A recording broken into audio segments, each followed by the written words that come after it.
Halo, apa kabar ayah dan bunda? Hari ini kita bakal kupas tuntas sebuah tantangan yang, ya ampun, rasanya hampir semua orang tua di zaman sekarang ini hadapi, kecanduan gawai pada anak.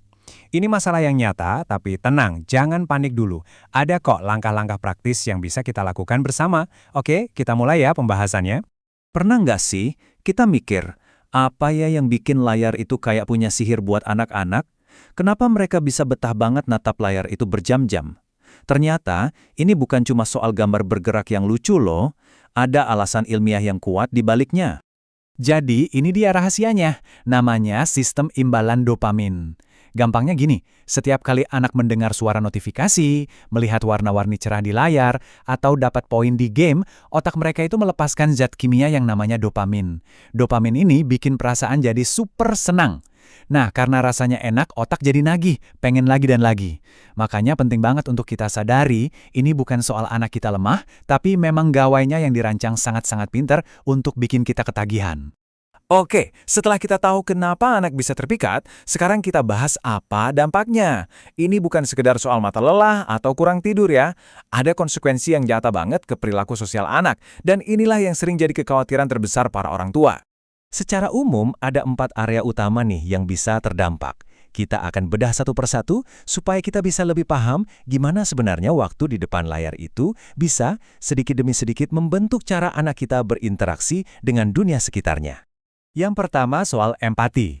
Empati itu kan dipelajari dari interaksi langsung ya, dari melihat ekspresi wajah teman, mendengar nada suara ibu, merasakan pelukan ayah. Nah, kalau interaksi utamanya sama layar yang ya gitu-gitu aja, nggak punya emosi, kemampuan anak untuk membaca perasaan orang lain bisa jadi kurang terasa.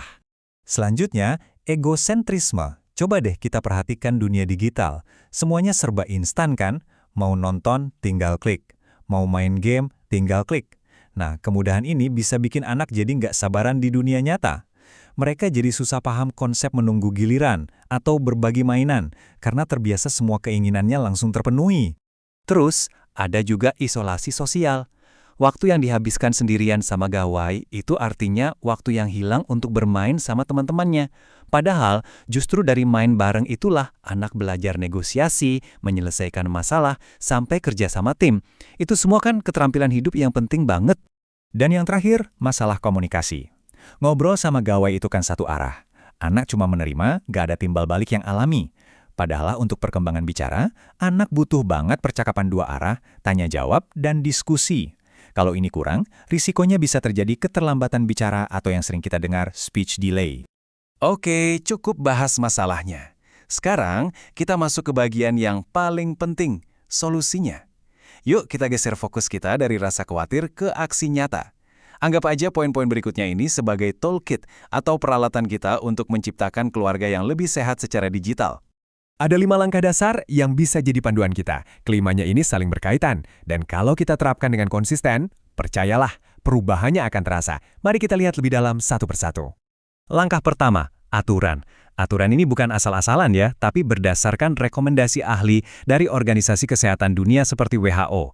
Jelas banget di sini, untuk anak di bawah 2 tahun, aturannya tegas, 0 jam, kecuali mungkin video call sebentar sama kakek nenek.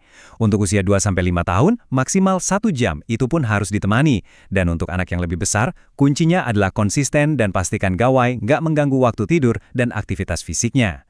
Langkah kedua, dan ini jujur ini yang paling menantang sekaligus paling penting. Jadilah panutan. Anak itu peniru nomor 1. Kita nggak bisa bilang, jangan main HP pas makan, sambil tangan kita sendiri asyik scroll media sosial. Nah, di sini kita bisa lihat bedanya kan. Hindari perilaku di kiri, dan coba lakukan yang di kanan. Ciptakan zona bebas gawai, misalnya di meja makan atau di kamar tidur. Pesannya bakal kuat banget. Saat bersama keluarga, kita hadir seutuhnya. Langkah ketiga, tawarkan alternatif. Cuma melarang itu nggak cukup. Kita juga harus sediakan pilihan lain yang nggak kalah seru. Bisa main board game bareng, ajak anak main di taman, bikin prakarya dari barang bekas, atau bahkan libatkan mereka dalam pekerjaan rumah yang dibuat jadi permainan. Tujuannya adalah untuk menunjukkan ke anak kalau seru itu nggak cuma ada di dalam layar. Selanjutnya, Yuk kita manfaatkan teknologi untuk melawan dampak negatif teknologi. Jangan takut atau ragu pakai fitur parental controls. Aplikasi seperti Google Family Link atau fitur screen time di iPhone itu bukan buat memata-matai, tapi untuk membantu kita menegakkan aturan soal durasi dan menyaring konten-konten yang belum pantas untuk usia mereka. Dan langkah kelima yang menyatukan semuanya, bangun komunikasi. Daripada cuma jadi polisi gawai, coba deh jadi teman diskusi. Tanyakan, lagi nonton apa nak? Seru ya? Ceritain dong ke ayah bunda. Dengan begitu, kita membantu mereka jadi pengguna internet yang cerdas dan kritis, bukan sekedar penonton pasif. Plus, hubungan kita sama anak jadi makin erat. Kita sudah bahas kelima langkahnya. Tapi, ada satu hal lagi. Satu benang merah yang mengikat semuanya, yang jadi penentu apakah semua usaha kita ini akan berhasil atau tidak. Nah, ini dia intinya. Perubahan itu nggak instan, nggak akan terjadi dalam satu malam. Pasti akan ada momen anak merengek, protes, atau bahkan marah. Tapi, konsistensi dan kesabaran kitalah yang pada akhirnya akan membentuk kebiasaan baru yang lebih sehat. Ingat, ini adalah lari maraton, bukan lari sprint. Jadi, untuk menutup pembahasan kita, saya mau tinggalkan satu pertanyaan untuk Anda renungkan. Anda tidak perlu melakukan kelima langkah itu sekaligus besok pagi. Coba pilih satu saja. Satu langkah yang paling mungkin Anda lakukan. Dan mulailah dari hari ini, karena langkah kecil yang dilakukan secara konsisten, itu yang akan membawa perubahan besar. Selamat mencoba dan semoga berhasil.